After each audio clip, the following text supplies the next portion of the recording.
Driving the Zhiguli tour.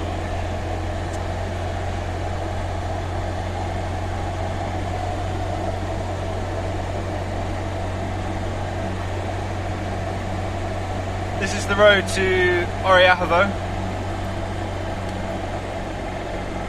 And yeah, just picked up the Vaz Zhiguli.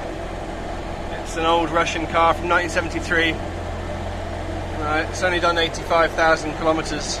I always joke it's probably never owned a car before with such low mileage. Just picked it up from the garage. Had a few things fixed for 100 lev. Driving her back home. What's so good about these things? They're just so simple. You know, parts are really cheap. Everyone still has these cars. Super easy to fix.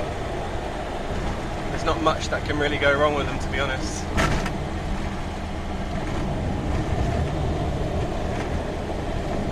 It's a slow ride, but it's the way life should be.